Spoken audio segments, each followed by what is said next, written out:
After we talked about ministry, made sure everything matches up, and everything did match up because God told us that we were meant to marry each other.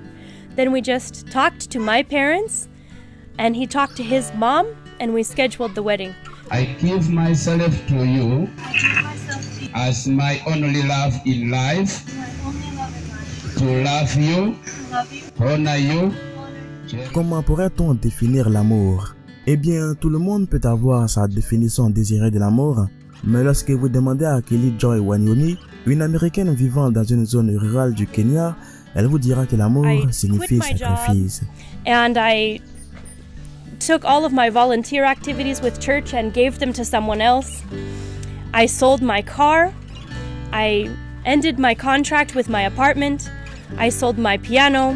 I used the money from the car and the piano to buy a one-way ticket to Kenya. Elle aimait un homme au Kenya à qui elle ne pouvait pas parler. Elle a épousé un homme ici qui avait une proposition étrange. Mais tout au long de cette histoire, vous apprendrez comment l'amour peut nous faire des choses étranges. Et pourquoi des choses étranges dans l'amour peuvent s'avérer être des bénédictions.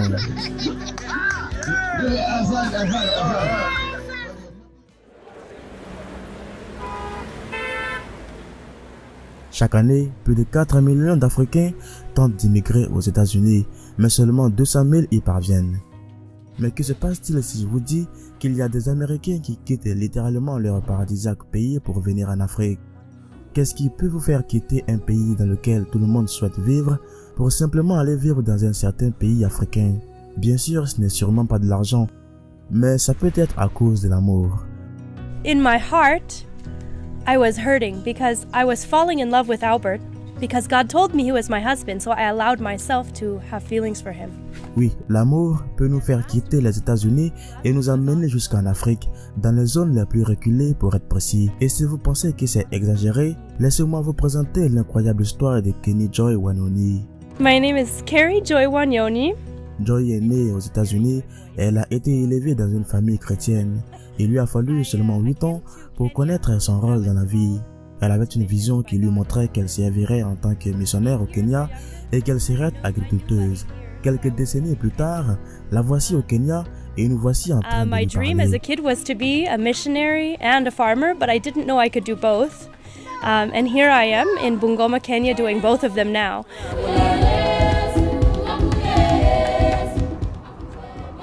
Aujourd'hui, elle vit dans la ville très éloignée du Kenya appelée Bumala. Nous avons parcouru plus de 480 km à travers les routes, les chemins de fer et les rivières pour venir ici et tout apprendre sur sa passion, mais surtout son incroyable histoire d'amour.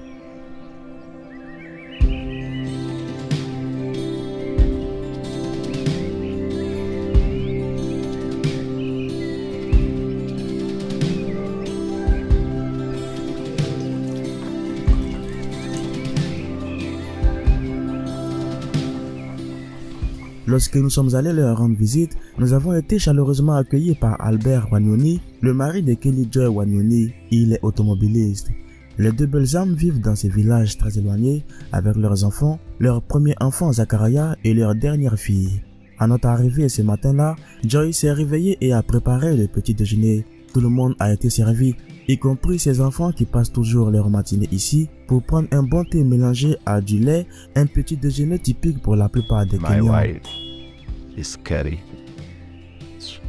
Isonyoni. These one is to us home. Kazi yangu ya kwanza ilikuwa kazi ya kuweka mawe kwa lori. Alafu nikaenda kazi ya pili ilikuwa bodaboda, pikipiki.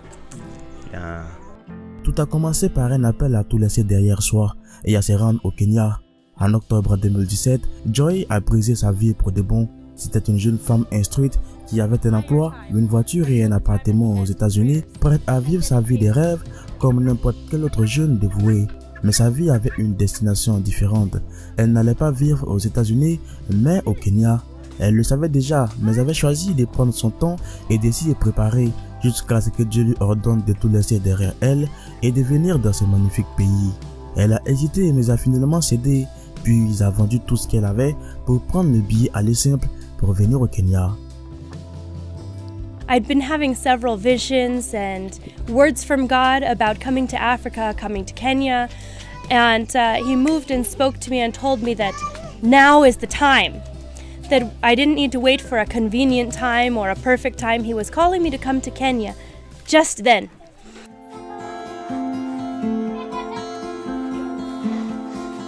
Le couple vit dans une très petite maison avec une seule pièce et un petit salon qui sert également des magasins et des cuisines en fonction du climat extérieur. Il dispose également d'une très petite fenêtre et d'une petite table de bureau avec des ordinateurs portables là-dessus. C'est là que Joy peut effectuer une partie de ses fonctions de bureau. Avec toutes ses tâches accomplies le matin, Joy a enfin le temps de s'asseoir sur son ordinateur portable pour faire son travail s'il y en a à faire. Ce n'est pas une chose facile étant donné qu'elle le fait tout en gardant l'œil sur ses enfants et d'autres enfants à l'extérieur qui pourraient mélanger ou détruire des choses s'ils ne sont pas sous surveillance constante.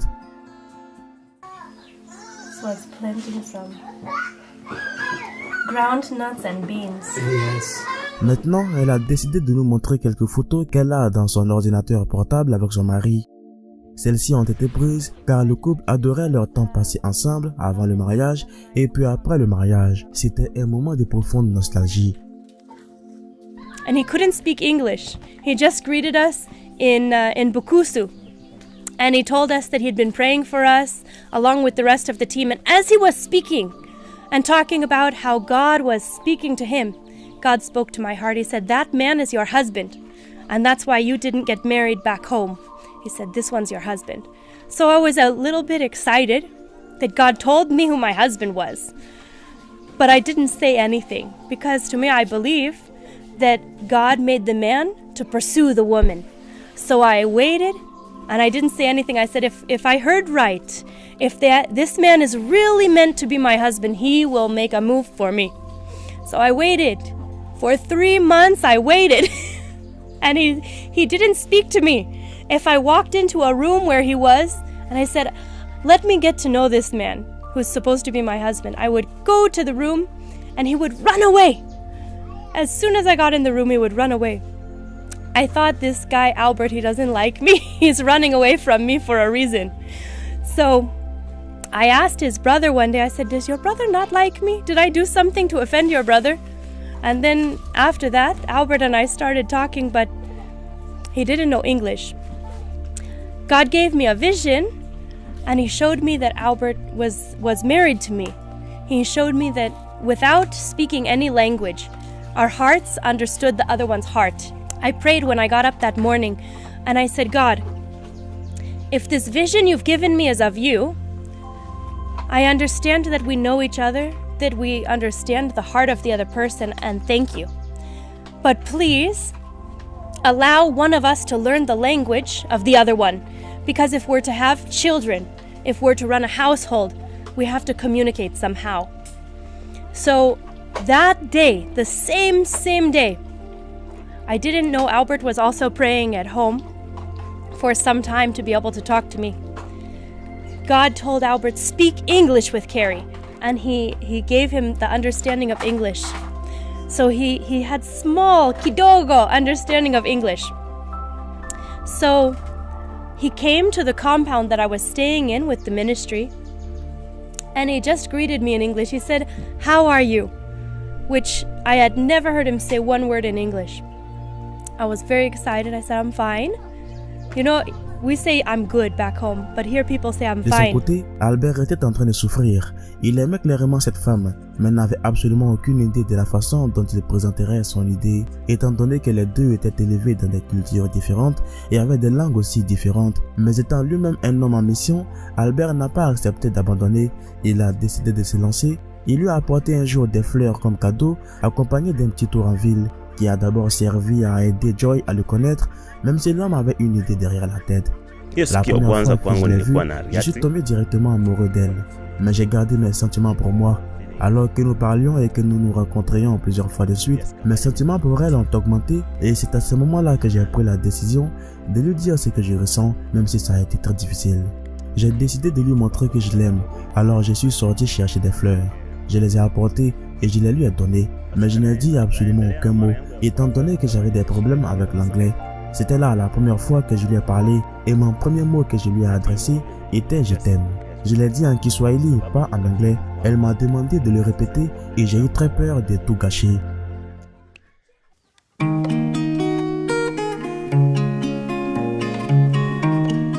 Joy a pu remarquer qu'Albert avait eu beaucoup de mal à exprimer ses sentiments, mais pas grave. Elle en est venue à bien comprendre ce qu'il voulait. Il s'adaptait très parfaitement des deux côtés, puisque chacun d'entre eux a promis à Dieu d'épouser l'autre. But I was so worried because here in the Bukusu culture, you have to be able to cook ugali and have to cook it very well. It's not just like kind of cooking ugali. You have to get all the lumps out. You have to make it so it's not sticky. You can handle it well, not too dry. And the mother-in-law is supposed to watch you and see if you can cook good ugali to take care of her son. So that began to trouble my mind. We went to the store. We sat down and we started eating some lunch just there at the store at Tesha. We got some pilau and we were splitting one plate of pilau and saying, I said, Albert, I don't know, I know God told me I'm your wife, but I can't cook ugali. I don't know how. He said, my wife, I will cook the ugali. And that was the moment that I knew he wasn't trying to say I love you because I'm a Mzungu. Because a lot of people will tell you I love you because you're a Mzungu. And they think you can get them back to America. They think you have some money, something to give to them. I had many people trying to marry me before Albert. But I kept, you can tell when something is fake. But this one was real. And he said, I will cook the ugali. He was stepping outside of the cultural norm so that he can show me that his heart is there.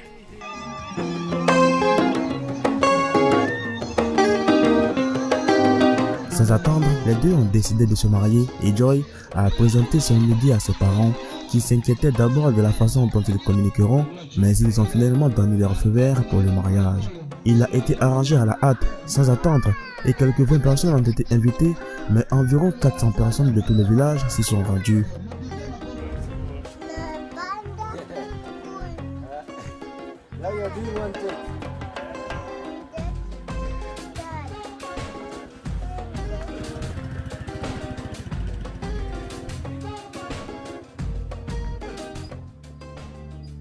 Alors que les enfants jouent tout autour avec leurs jouets, Joy fait la vaisselle et lave leurs vêtements à main nue. Une autre démonstration de la profondeur à laquelle elle a été intégrée dans cette culture africaine.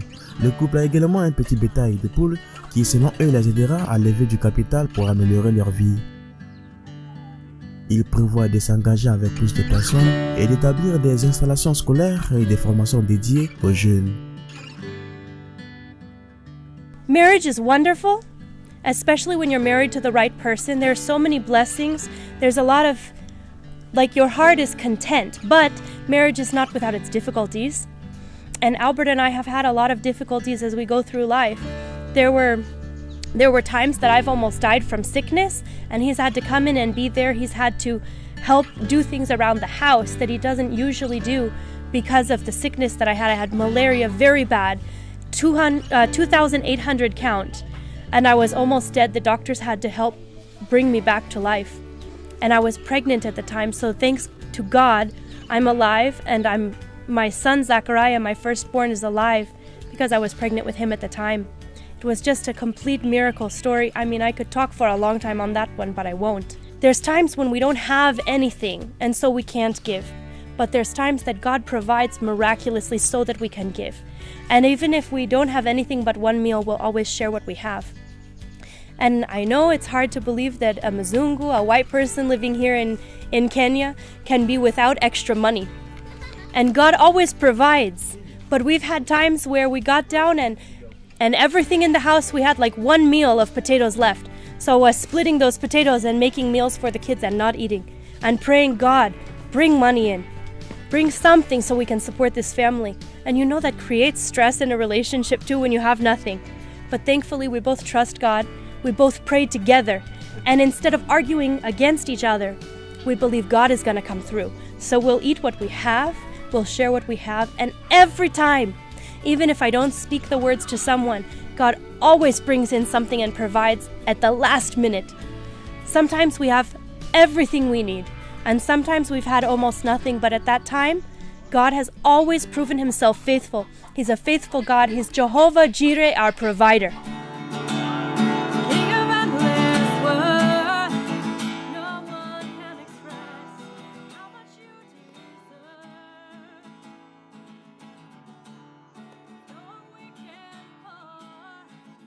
You know, people who can come alongside us and help us do the work.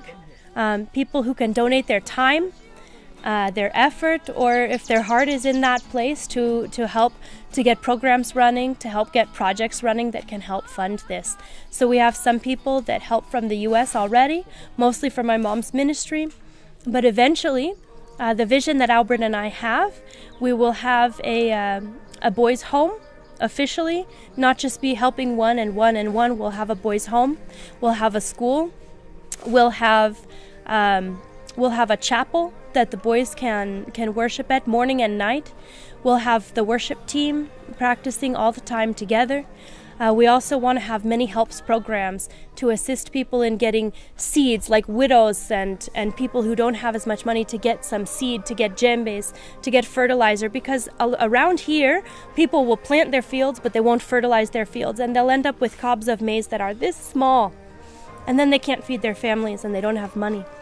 So we want to help to plant the fields. We want to help with clothing. We want to help with food. We want to help with job training programs, because the job training programs won't just give out food or give out clothes, but they'll help to raise someone up to a place where they can do it themselves. And that's really the aim, right? You don't want to keep feeding and feeding and feeding, because then you need input from everyone else. You want to get the program to a place where you can raise people up so that they can learn and they can do for themselves, because most people are just looking for something like that in life. They're not looking for someone to support them their whole life. They're looking for a way forward so that they can grow their life, so they can get a start in life, and that's where our heart is.